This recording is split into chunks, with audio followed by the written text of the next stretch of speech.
As one of the super seniors, what kind of responsibility comes on the field, off the field? Because you guys have been here through a lot as this program's evolved. So, just as being one of those veteran guys now, what kind of responsibility comes with being one of those super seniors? I think the responsibility for being a super senior really just you got to lead in a certain way, in a certain manner.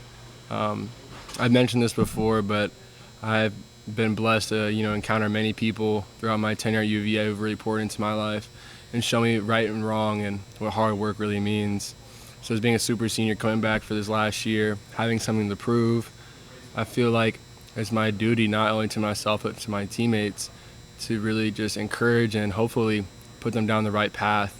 Um, with that being said, I guess responsibility more lies towards, making sure everyone's working hard, total effort, even the little things on defense, running to the ball, going after strips, just things like that, and making sure that the team's chemistry is even better than it was last year and years before. And Jim mentioned it before as you're sitting down, but you and Brennan had the good connection first group to get 5 for 5 knowing your teammate. Just what can you say about the level of camaraderie and the chemistry that you have as a whole team, and then specifically among your position group too? Yeah, I would say the camaraderie throughout the whole team is excellent, honestly. I think the funny thing is most of my good friends are not only in my position group or outside position groups. So I think that's something that we learned from last year as well, that we value our team chemistry on our team, and that when we are trusted off the field, that we're trusted more on the field. You can count on the guy next to you to make that play just because you can see them off the field and how their character, what type of integrity they have for themselves and others. So I think, the camaraderie outside position groups means a lot. Like, for instance, my two roommates, a roommate plays offensive line, other one plays defensive line. So it kind of gives you perspective that we all have friends outside of our position groups. But with that being said, within the position groups, I guess specifically for defensive backs, it's a really tight-knit group. That we really care for one another and that we want to see each other, raise to the highest potential and really reach the goals that they may not see themselves. It's always come in and work as hard as you can. Closed mouths won't get fed. And if you really want to be here and work, that we're all trying to get you on the same path. And how have some of those transfers in defensive backs specifically worked out? I know Devontae and some of the guys had high praise for AJ and how funny he was, but how seamless is that process when new faces do come join the unit? In the beginning, it's always a little awkward because it's competition.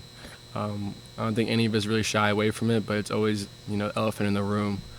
But not only just for AJ, but for Josh Hayes, Joe Comer, really any transfer player that we get, we take them in full open hearts, try to welcome them in, knowing that their experience is rough. You're going to a new school already, put in like cliques and stuff like that, and they're just trying to find their own path.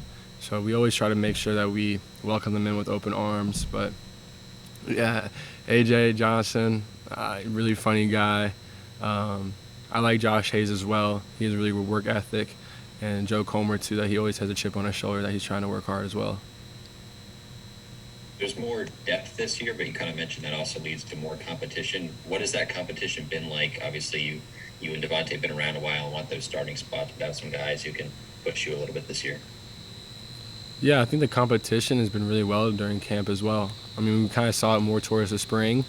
With summer workouts, all of us getting closer together and really just lighting fires under each other, trying to push each other. Some people crumble with the competition, but some people rise to the occasion. So we're just trying to find the right group of guys to really step up to the competition. With the depth that we have, it gives us more opportunity to really rotate players, give people breaks if needed. And also, like, you never know what happens in football. It's a crazy game. So if you have depth like we do this year, one person goes down, next person steps in, we can keep the ball rolling. But also, competition, it's a hard thing. It's a hard concept because you really care about everyone in the group. And, someone's going to get their job taken, but that's just part of the game. Devontae talked about the other day, excuse the term, but the standard that this secondary has been, held at in previous years. You look back, some of Broncos' first couple seasons, and y'all put up a lot of good numbers. How do you get back to that this year, and kind of what's the challenge been in camp? I think the way we get back to those numbers is discipline. It really starts with your eyes and your feet, and as long as you can stay within yourself, do your job right 100% every play, then it should all fall into shape, and it should all just fall into effect. Those are previous teams, great teams, but I feel like we have a whole different team this year that can raise the bar even higher. So it's hard to really relate this team to previous teams because I really feel like we have an untapped in potential that really is going to be special this year. And then as a veteran guy, I heard one of the questions yesterday for Brennan was about one of your favorite Bronco sayings or phrases or anything. Is there one that's kind of stuck out with you over the years that you've kind of held close to you? I feel like every year I've gone through something different that I really grabbed onto one principle, but I like will before skill a lot. Just from my past and my life, that the skilled guys, quote unquote, are always, the highlighted 4-star, 5-star guys, the overrated people, and then people that have a lot of will and integrity and, they have something to prove, that always, tend to be overlooked. And that is kind of is translatable to life, because you always got to work harder than some other people. Some other people are naturally going to be better than you, but it's the amount of work you can put in to match that talent. And I really see that on the field as well, that there's a lot of talented guys, way more talented than me probably, but I will not let my will go behind my skill for sure. In front of your linebacker, how have Nick and Noah maybe, obviously we know what they can do making plays, but stepping up into more leadership roles and being more vocal, what have you seen from those guys? Noah and Nick have really, tag teamed the linebacker room together to really, become the leaders of the group. I remember in the summer workouts every day, I was the 8 a.m. run group. They would be out there doing walkthroughs, bag drills, popsicle tackling, any type of defensive drill they can do together as a group. And it'd be Noah and Nick leading the group together, critiquing, doing the drills with them, really just trying to work on it. And Noah has, tapped into another level this year, really. He's more serious than I've ever seen him.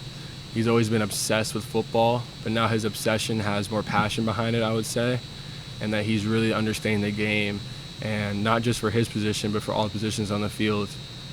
And for Nick Jackson, I see him really growing into his position, into the mold that he is already. He understands what is needed from him to make our team good, but now he's making the next step to make others around him even better. So I really see them both growing as not only players, but as men, and they're really trying to, put this team for when I leave, whenever they leave, they want to make sure as well that this team is on the right path. This is Chris with the Saber. There were, I think, 54 pass plays last year of 20 yards or more that you guys allowed. When you went back and looked at the film, was there a common theme in there, or was it different things throughout? Maybe it was a mix. Just what did you see when you went back and looked? When you go back and look at last year's film, it was a mix of a lot of things. I would say experience wasn't there, nervousness, keys, your eyes are wrong, little things that we have been doing during camp, during spring to fix. And we've seen, night and day improvements from that. There's not really anything else to blame besides the play that we had last year. And that's what it was. It was last year's performance, and I really do think that we're going to turn the tide. From day one to now, how has it been just reading and reacting to Keaton and just what they're doing with him on the other side of the ball? Me and Keaton, KT, we go back and forth every day. Me and him have a special connection, a really good friend of mine. We usually are matched up against each other, so he likes to call out what I'm doing, I like to call out what he's doing on the field. So it's been it's fun playing against KT because I really think he's going to be one of the best players in the ACC this year, and it's an all ACC talent that I get to go up against every day.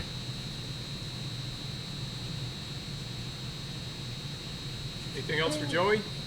Who's kind of pushed in behind you and Devontae? Who are some of the other guys maybe pushing for a third safety spot or in sub packages or anything like that? I would see improvements and I guess the word pushing forward. Antonio Clary, Cohen King, Joe White, Donovan Johnson, Lex Long, and Jonas Sanker, a first year, has been really stepping up, showing a lot. And, of course, Chase Chalmers. So, like I said, we have a lot of depth this year. So we have a lot of people who can play multiple safety spots, all the safety spots. We can mix different packages together. So I really think that we have a lot of guys pushing for the second, third spot and to be ready to play. How physical is Clary? Antonio's very physical. I think he likes to hit a little too much sometimes. But no, he's a ball hawk for sure, and he's definitely going to run that alley and make sure you remember him.